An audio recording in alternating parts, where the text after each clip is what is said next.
It's August 29, 1949. Deep in the desolate steppes of Kazakhstan, a blinding flash illuminates the pre-dawn sky, followed by a terrifying, mushroom-shaped cloud. The Soviet Union has just successfully tested its first atomic bomb. In Washington, D.C., the news lands like a shockwave. America's nuclear monopoly is over. The world, still reeling from the ashes of the Second World War, holds its breath. A new, far more insidious conflict has just begun. This is the story of the Cold War. To understand how we got here, we have to go back just a few years. In 1945, the Allied powers, the United States, the Soviet Union, and Great Britain celebrated their victory over Nazi Germany. But this alliance was one of convenience, not conviction. Beneath the surface of their shared victory, a deep ideological chasm was already forming. The United States championed democracy and capitalism, while the Soviet Union, under the iron fist of Joseph Stalin, was committed to spreading communism worldwide. The battle for the future of the post-war world was on. The first real crack appeared in Eastern Europe. As the Red Army pushed back the Nazis, it didn't leave. Instead, it installed communist league governments in Poland, Hungary, Czechoslovakia, and across the region. Winston Churchill, in a now famous speech in 1946, gave this new reality a name. He declared that from the Baltic to the Adriatic, an iron curtain had descended across the continent, dividing Europe into two hostile camps: the free, democratic West and the communists, Soviet-dominated East.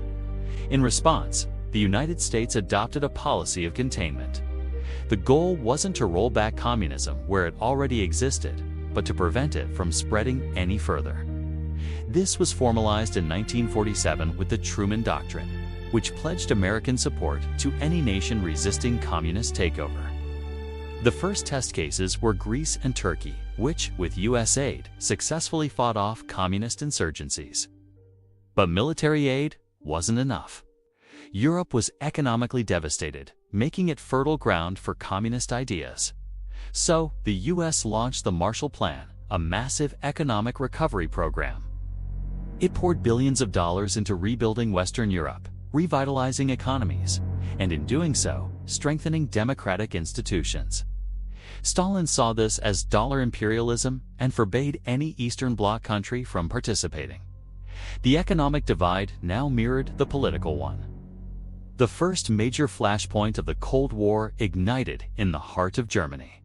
The city of Berlin, like Germany itself, was divided into 4 zones of occupation, but Berlin was located deep inside the Soviet zone. In 1948, Stalin decided to force the Western powers out. He blockaded all land and water routes into West Berlin, cutting off 2 million people from food and supplies. It was a high-stakes gamble. Would the West abandon the city? The answer came from the skies. In an unprecedented logistical feat, the United States and its allies launched the Berlin Airlift. For nearly a year, day and night, planes flew over the blockade, delivering everything from coal to candy to the besieged city. It was a stunning success and a massive propaganda victory for the West. In May 1949, humiliated Stalin lifted the blockade. The lines were now drawn. The West formed the North Atlantic Treaty Organization, or NATO, a military alliance for collective defense. The Soviets responded with their own alliance, the Warsaw Pact. The Cold War had its formal teams. The conflict now went global. In 1949, China, the world's most populous nation, fell to communism under Mao Zedong. The fear of a monolithic communist bloc spreading across the globe terrified Washington. This fear turned into a hot war just a year later in Korea. In June 1950, the Communist North, backed by the Soviets and China, invaded the U.S.-backed South. The United Nations, led by the U.S., intervened. For 3 years, a brutal war raged across the Korean peninsula, ending in a stalemate that left the country divided to this day, a frozen conflict, a literal scar of the Cold War. Back home, this global tension fueled an era of paranoia and fear. In the United States, Senator Joseph McCarthy launched a witch hunt for communists in government. Hollywood and academia, creating a climate of suspicion that ruined lives and careers. It was the era of the Red Scare. School children practiced duck and cover drills, hiding under their desks in case of a nuclear attack. Families built fallout shelters in their backyards. The threat of total annihilation was no longer abstract. It was a daily, terrifying reality. This fear was amplified by a relentless technological race. In 1957, the world was stunned when the Soviet Union launched Sputnik, the first artificial satellite. The space race was on. It was a race for prestige, but also for military dominance. If the Soviets could put a satellite in orbit, they could certainly launch a nuclear missile at any city on Earth.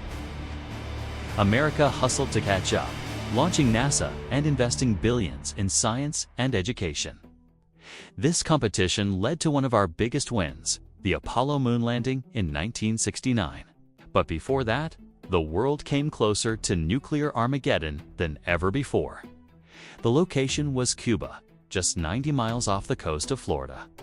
In 1962, U.S. spy planes discovered Soviet nuclear missile sites being built on the island.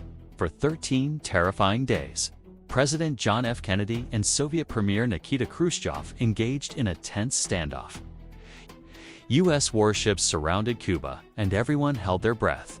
A single misstep could have triggered a full-scale nuclear war. In the end, diplomacy prevailed.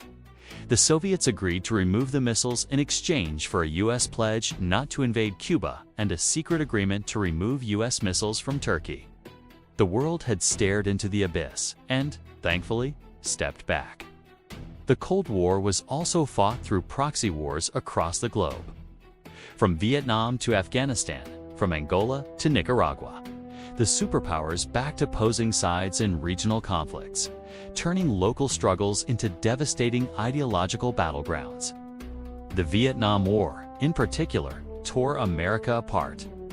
It exposed the moral and practical limits of containment, costing hundreds of thousands of lives and leaving a deep, lasting scar on the American psyche.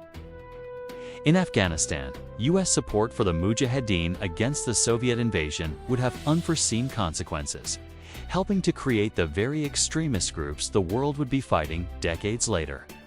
By the 1980s, the Soviet Union was straining under the weight of its own system. Its command economy was stagnant, unable to keep up with the consumer-driven West.